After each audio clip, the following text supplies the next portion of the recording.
Assalamualaikum warahmatullahi wabarakatuh. Waalaikumsalam warahmatullahi wabarakatuh. Puji Saya Mas, produk geser ini sih ini loh, ngamen ketok pantes ini. Mas Agus gitu. puji syukur kehadirat Allah Subhanahu wa taala atas limpahan rahmatnya kita bisa bermuajahah pada malam hari ini. Tak lupa sholawat dan salam selalu kita haturkan kepada junjungan kita Nabi Muhammad SAW. Semoga kita semua yang hadir di sini mendapat syafaatnya pada akhir. Amin ya rabbal alamin. Ketika saya mulai dengan kawan-kawan Sogan, tadi sudah disebutkan oleh Mas Agus, Mas Ibut, itu cuma paling ya 10 orang. Dulu bahasa kita awal-awal adalah Mataram, dari Mataram, Pangembangan Senopati, Sultan Agung. Itu alhamdulillah dari kajian-kajian sejarah itu akhirnya bisa menelurkan 2 buku. Buku yang pertama karya Mas Agus,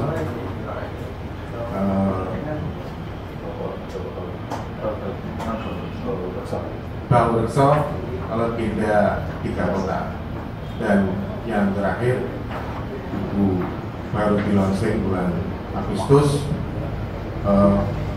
Babat Kabupaten Pekalongan.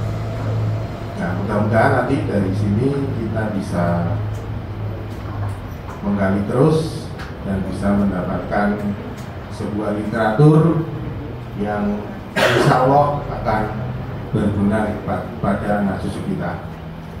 Jadi nanti saya akan sedikit memaparkan temuan-temuan data, tapi terus terang Pantura Pekalongan ini sangat miskin literasi. Saya mencoba menelusuri naskah-naskah Jawa ataupun Arab background yang spesifik membahas perjalanan sejarah di Pekalongan. Sangat sulit. Sehingga saya harus memilah dokumen yang saya jadikan adalah dokumen Hindia Belanda. Tentu harus penelaahan yang lebih jauh supaya kita tidak salah tafsir, karena setelah perang di Ponorogo itu banyak sekali muncul pemikiran-pemikiran yang mencoba mengkikis perjuangan yang sudah dilakukan oleh Pangeran Diponegoro dan sebelum-sebelumnya yang dilakukan oleh Sultan Agung, Batavia, dan seterusnya. Lanjut Mas Rizky, saya mencoba mengambil sebuah perjalanan dokumen dari Pekalongan. Ini dokumennya. Mungkin kita bisa melihat sebuah lukisan ini. Lukisan ini adalah benteng Pekalongan yang dilukis oleh Johannes Rans tahun 1770-an sekian. Dia 2 kali datang ke Pekalongan karena dia adalah seorang pasukan kavaleri dari Reksi. Jadi di sini dia melukis berapa? Saya menemukan ada sekitar 4 atau 5 lukisan dia. Nah, inilah yang menjadi cikal bakal penjajahan di Pekalongan. Benteng Pekalongan itu dibangun tahun 1754. Kalau kita dengan kalkulasi dengan penjajahan, kemudian VOC bubar, Hindia Belanda, kemudian Jepang terus Belanda lagi, itu memakan waktu adalah 192 tahun. Jadi Pekalongan tidak 350 tahun dijajah. Nah, saya mencoba menelusuri dari sebuah catatan almanah yang ditulis oleh di era Raffles, sebelum Raffles, masa VOC. Berarti bukan almanak tetapi dat register Kastil Batavia. Di situ ada sebuah dokumen yang sudah digali oleh yang ditulis oleh Kolonel Mackenzie untuk laporan kepada Residen Rottenbachler. Residen Rottenbachler itu dia gubernur Pantai Timur posisinya, belum ada residen, gubernur Pantai Timur. Mackenzie melaporkan bahwa ini ada pada tahun 1789 Pekalongan merupakan padang belantara, jumlah populasi harimau, hewan buas harimau berdia itu lebih banyak daripada manusia. Penduduknya tinggal di kampung-kampung kecil, mereka tersebar luas tapi dengan keterbatasan. Mereka mencari makan kadang sebagai petani ladang, kadang memanfaatkan hasil hutan, mencari ikan dan lain sebagainya. Dan secara politis di bawah kekuasaan Bupati Pekalongan. Kalau melihat ini sudah di 1789, bupatinya Arya Sumanggirirya atau yang dikenal dengan Jaya Diningrat IV. Oke, dilanjut Mas Rizky.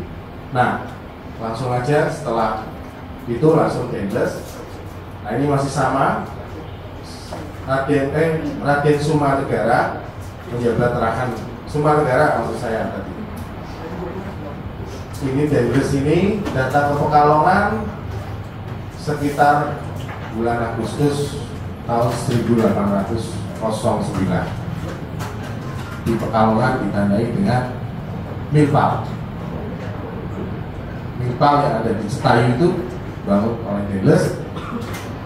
Oleh Dendles, milpal itu diamanatkan kepada bupati untuk dijaga, dan sampai sekarang masih utuh. Pernah dulu tahun 70-an pernah ada seorang wali kota yang mencoba merobohkan itu, tapi akhirnya dilebih bahwa itu punya sejarah, akhirnya bisa kita lihat sampai sekarang. Nah, pada era Dendles itu sebelumnya, karena sejarah Pekalongan itu terdiri dari Kabupaten Pekalongan, Kabupaten Wiradesa, dan Kabupaten Batang. Tapi ketika era Dendles, Kabupaten Wiradesa atau Wiroto itu dihilangkan. Nah, Wiroto itu posisinya, kalau saya membaca dokumen-dokumen Belanda, itu dari mulai Tirto, Sragi, Wiradesa sendiri, Kemal.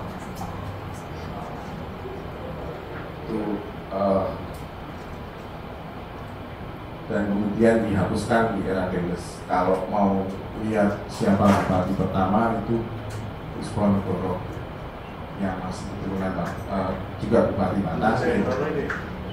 Nanti ke bawahnya masanya eranya Tani Pijan. Nah, kadang orang